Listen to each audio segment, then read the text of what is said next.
Clearly, this was more aggressive than the market expected, given the reaction in the euro. Why isn't it being embraced by equity markets around the world? Well, I think part of it is the bad news contained in the announcement that growth was actually much slower.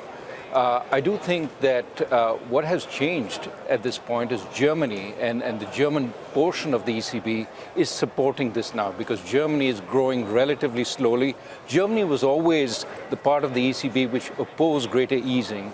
And I think with Germany growing slowly because of trade issues, because of capital goods exports not working, and because of a bunch of one-off things that have happened in Germany, the Germans are much more predisposed towards easing at this point.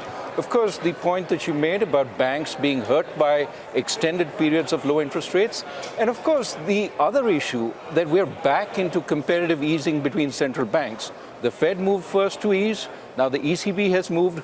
What lies ahead? What is Japan going to do? What is the UK going to do? And really, there's not that much more ammunition left, as you saw with the ECB announcement. I don't know. People are looking at the Fed speak this week and bringing up things like negative rates here and QE4. I mean, why would you be talking about that openly? I think the problem is nothing else is moving. In fact, everything else is moving in the other direction. I mean, we did not need this trade dispute in the way that it's happened. It's weighed tremendously on global growth. Just as the world economy was recovering in sync, it took that recovery out. And so my worry is that once again, is the central banks to the rescue? They don't have that much ammunition. Other factors have to start coming in. We have to start thinking about structural reforms in the world economy to get sustainable growth. Catherine, is this a preview for what the Fed does next?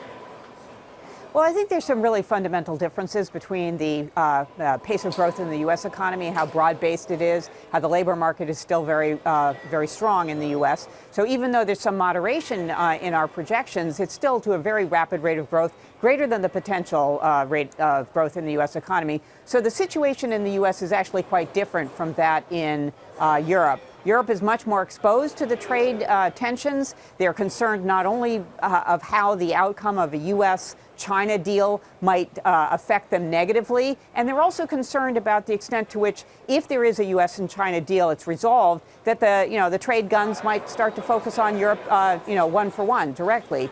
So there are a lot of external issues that are much more germane for the slowing of the European economy. So it puts the European Central Bank in the right place in order to pursue a unexpected or earlier than expected decision about TLTROs. But I don't think it changes the outlook for the U.S. economy or for the path for the Federal Reserve.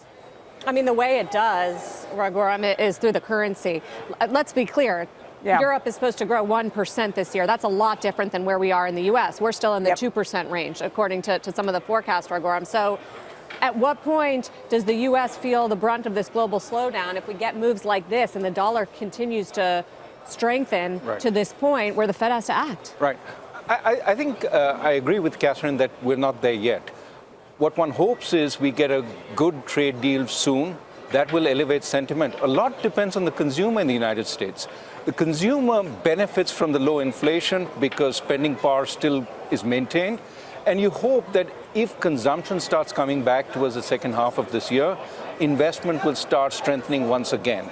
That's the potential good news that could prevent the Fed from again having to reduce interest rates. But let's see. I think the Fed is betting that the slowdown will be temporary, that towards the end of the year things will recover. That's the hope, and for that we need good policy. And good policy means let's get a good trade deal sooner rather than later. So, Catherine, as a follow-on to that, is a good deal with China enough to resume CapEx animal spirits, or do you have to wait for the consumer follow-on to whatever kind of deal you do get? So I think there's a couple of issues here. What's the definition of a good deal between the U.S. and China, I think, is a real question. At this point, their expectations are very high about what that deal might mean for the U.S.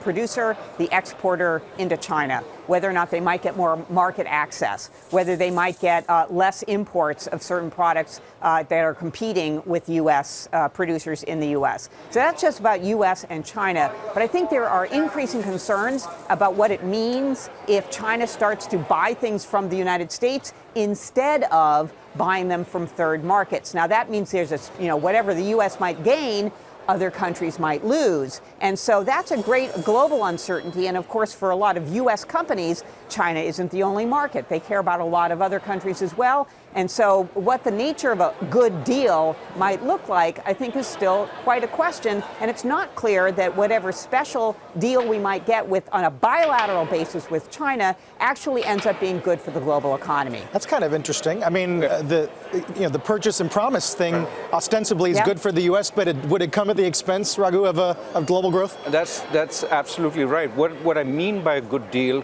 is certainly taking some of these issues into account, but also a deal which people see as sustainable, that doesn't collapse in 3 months into a new flurry of tariffs. What you want is to take the tariff issue off the table. Well, that's not going to happen. Well, you have to have That's a deal not gonna which happen. does that to increase confidence. If you don't have a deal which essentially says we're not going to get into this war again in the next few months, global confidence will stay low. So bottom line, I mean, Raghuram, you were the chief of the Indian Central Bank. If you're still a central banker right now, whether it's in emerging markets or a developed country, what do? Do you do what Draghi just did and ease in response to the global slowdown, or do you sit and wait for a trade deal? I think for Draghi, you have no option. Certainly, European banks are weak. The TLTRO was needed. But also, with inflation far below their target, he has no option but to say we're doing everything we can. He can't go back to QE once again, but he can at least limit the effects of the QE wind down by saying we're going to reinvest, for example. So he's doing what he can without becoming too aggressive. My guess is he still is waiting to see if something happens here or growth continues falling. What about Brexit? I mean, there's still no clear outcome. What's he going to do if there's some sort of bad outcome with Brexit? Well, we'll have to wait and see. Most people are hoping that what happens is we postpone the decision a few months, which again means there's the uncertainty. Where are you going to invest? In the UK or in Europe, when you don't know what the tariff level is going to be between them in the next few months? I think you're going to postpone the decision. I mean, how much can the U.S. withstand, Catherine, where we can continue to outgrow the world?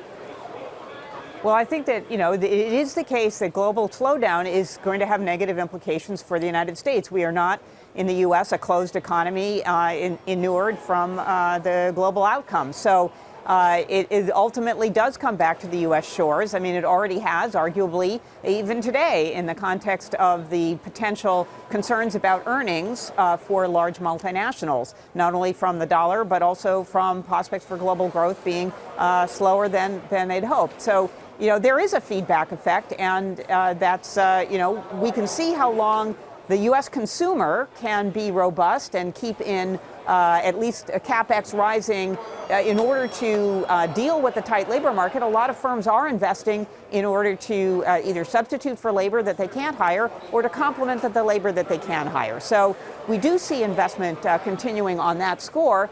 But ultimately, the U.S. is part of the global economy, and it can't withstand the headwinds forever, for sure. I do think that there's one additional point, though. We do have fiscal policy on the horizon in other countries, and that's being deployed.